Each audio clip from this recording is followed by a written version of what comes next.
तो इस एपिसोड की शुरुआत वहीं से होती है जहाँ से पिछला एपिसोड खत्म हुआ था। लीडर ने सब कुछ यहाँ पे बता दिया था और याद है ना, सीनियर ने क्या बोला था, अगर तुम बताओगे तो मैं तुम्हें डॉगी स्टाइल में दूंगी। तो वो भी कहता है मैंने सब कुछ बता दिया है ना, तो अब मुझे दोगी ना। वो भी कहती हाँ, मैं तुम्हें एक प्यारी सी डॉगी ला के दूंगी। क्या कर सकती हूँ, बस डॉगी ही दे सकती हूँ।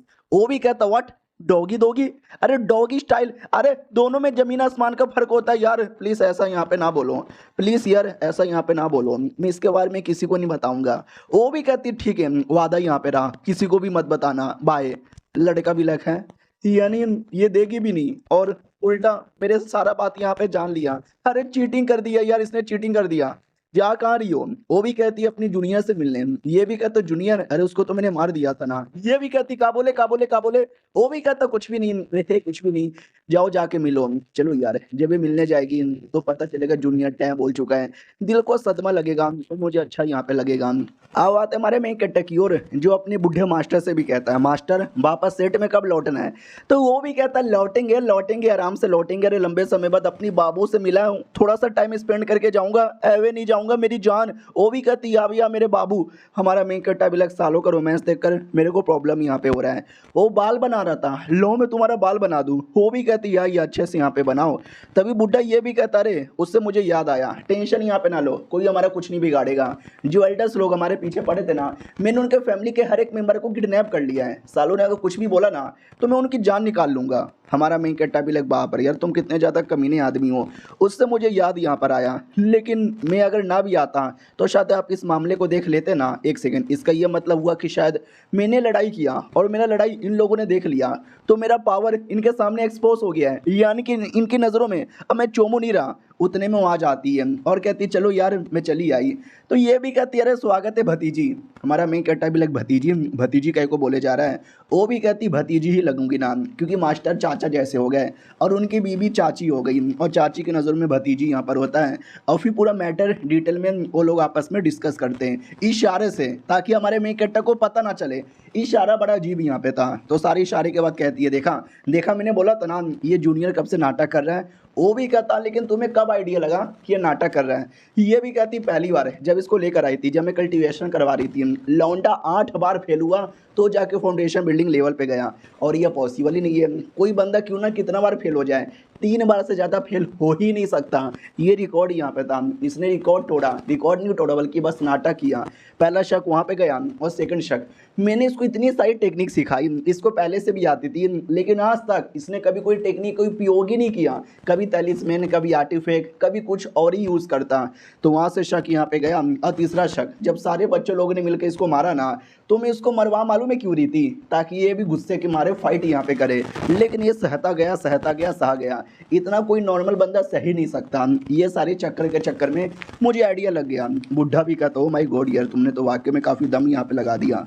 और बंदा अब हम क्या करें, उसको बता दे कि तू एक्सपोज हो गया। ये भी कहता वे नहीं यार रहने दो, उसको बताने की कोई ज़रूरत नहीं है, उस पर और ज़्यादा नज़र यहाँ पे रखो, हमें और डीप में पता करना है। हो भी कहता हूँ कि ठीक है टेंशन यहाँ पे ना लो, मैं डीप में पता यहाँ पे कर लूँगा। बाय द वे मुझे आइडिया ही नहीं है तुम उसकी इतनी प्रोटेक्शन क्यों करती हो। ये भी कहती मुझे भी आज ही पता चला है, रुको मैं आपको बता देती हूँ। तो सारी बातें जो इसको पिछले 2 एपिसोड में पता चला था, पूरा फ्लैशबैक 10,000 सालों का सब समझा देती है। बुढ़ा भी कहता है सालो तुम्हारी कहानी इतनी पुरानी और इतनी कॉम्प्लिकेटेड है क्या? ओह माय गॉड यार, ये तो ज़रा मुझे बताओ ना, आई मीन तुम्हें डर नहीं लगता कि मैं तुम्हें जान से मारकर इमोर्टल दुनिया में चल जाऊंगा, जैसे तुम्हारे पहले जन्म के मास्टर ने मारा था?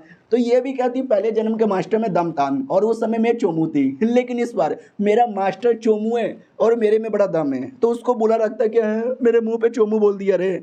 उसके बाद बीबी से बोला जाता है बोलो यार तुम्हारे दिल में क्या विचार है, तुम कुछ बोल नहीं रही, ऐसा घूर घूर के क्या देखे जा रही हो?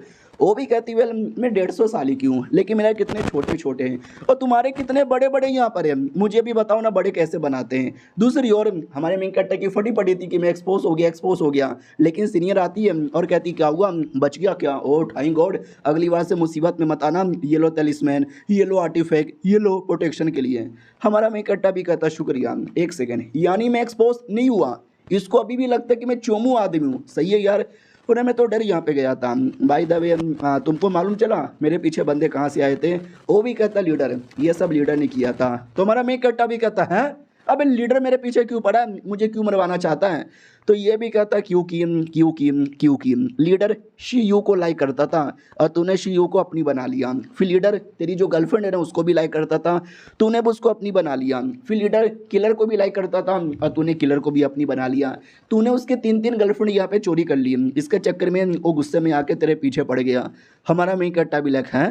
हाँ सच्ची में ऐसा कुछ हुआ था क्या। ये भी कहती या ऐसा ही हुआ था, लेकिन टेंशन है लो, मैंने पूरे मामले को सेटल यहाँ पे कर दिया। अब टेंशन यहाँ पे नहीं है, उसने तुम्हें माफ़ कर दिया। तो ये भी कहता है ऐसा कैसे यार, तुमने ऐसा क्या बोला। तो वो भी कहती मैंने ये बोला कि जो शीयू है ना एक नंबर की ठरकी औरत है, वो बस तुम्हारे जिस्म के लिए तुम्हारे पास थी, प्यार तो अभी भी लीडर से कहती है, तो माफ़ कर दिया। वो जो तुम्हारी गर्लफ्रेंड है ना उसके बारे में बोला कि वो तो एक नंबर की धोखेबाज औरत है, कुतिया छिनाले, वो भी बस यहाँ हुआ मुँह मारती है, तुम्हारे सामने भी मुँह मारी थी। और जो किलर की बात है, अरे यार वो तो जिस्म के लिए भी नहीं, बस पैसों के लिए तुम्हारे पीछे पागल है, उसको पैसे मिल गए, उसने भी तुमको छोड़ यहाँ पे दिया। और ये सारी बातें सुन के वो खुश हो गया और उसने तुमको माफ़ कर दिया। हमारा मेक कट्टा भी कहता है यार ऐसी ऐसी बातें बताने की क्या जरूरत थी। और फिर कुछ समय बाद इनकी पूरी टीम जा रही थी, तो ये भी कहती क्या तुझसे जा रहे हो, अरे तुझसे छोड़ के ना जाओ यार, ये गलत हो रहा है, 100 सालों से गायब हो गए और ऐसे छोड़ के चल जाओगे तो देखना मुझसे ज़्यादा बुरा कोई नहीं होगा। तो बुढ़ा भी कहता सुनो यार मुझे जाना पड़ेगा, मुझे अपने सेट में वापस जाना पड़ेगा, लेकिन मैं तुमसे बड़ा प्यार भी करता हूँ, मैं तुमको छोड़ के नहीं जाऊँगा। ये भी कहती प्लीज़ मुझे छोड़ के मत जाओ। दोनों गले मिल जाते हैं और डिसाइड कर लेते हैं शादी करते हैं और चलते हैं हनीमून पर। वो भी कहती नहीं पहले हनीमून पे जाते फिर शादी। तो वो दोनों भी कहते हैं कि चलो ना मास्टर। ये भी कहता कद्दू मेरा अब जाएगा, तुम जाओ अपना काम करो, मैं तो शादी और सुहागरात दोनों मना कर ही आऊँगा। हमारा मेन कट्टा भी कहता बुढ़े थोड़ी शर्म करो। भाई शर्म नाम की कोई चीज़ ही नहीं बची थी, सारे हम चुम्मा चाटी स्टार्ट हो जाती है और उनकी चुम्मा चाटी देखकर हेवन को भी पसंद नहीं आता और हेवन भी पूरा भूकंप ला देता है। हमारा मेन कट्टा भी कहता है हेवन भी तुम्हारे शादी से नाराज़ है, लेकिन हेवन का बात ही नहीं था, यह बात किसी और चीज़ का था। एक डेजर्ट वाला एरिया, उस डेजर्ट वाले एरिया में कुछ गजब हो रहा था, उसका रिएक्शन हो रहा था और एक सेट यहाँ पे थी, वो सेट वाले देख के चौंक जाते हैं, बोला जाता शायद कोई एंशियंट टॉम एपियर हुआ होगा, चलो अपने लीडर को बता देते हैं। हमारा मेन कट्टा भी डाउट में आता है, सीनियर भी कहती क्या हुआ। हमारा मेन कट्टा भी कहता पता नहीं, ऐसा लगता कोई है जो मुझे बुला रहा है, मुझे जाकर चेक करना चाहिए। हाँ तो उसी डेजर्ट में एक सॉर्ड एपियर हुआ था और वो जो रही बात सिकरिम, जो एपियर हुआ था सिकरिम की ओर आते हैं, जहाँ पर ना अपनी छोटी बच्ची, जो छोटी बच्ची नहीं सॉर्ड स्पिरिट, वो खेल यहाँ पे रही थी, वो गाना गा रही थी एक ताबूत के ऊपर, और ताबूत एक आदमी का था जो मर चुका था। ताबूत यानी जो बक्सा रहता है ना जिसमें डेड बॉडी दफनाते हैं उसको कहा जाता है। तो इसी बुढ़े का ताबूत था। वो भी कहता छोटी बच्ची बस करो यार, मेरे ताबूत पे नाचना बंद कर दो। और ये चैप्टर यहीं पे ख़त्म हो जाता है और ये फ्लैशबैक है हमारी स्वॉर्ड का। करंटली स्वॉर्ड यहाँ पे टूट चुकी है, यानी समझो मर चुकी है, लेकिन ये कई साल पुराना फ्लैशबैक है जब वो सही सलामत थी। चलो यार देखते हैं इसके फ्लैशबैक में क्या हुआ था। हम मिलते हैं किसी और वीडियो में, जब तक के लिए बाय बाय।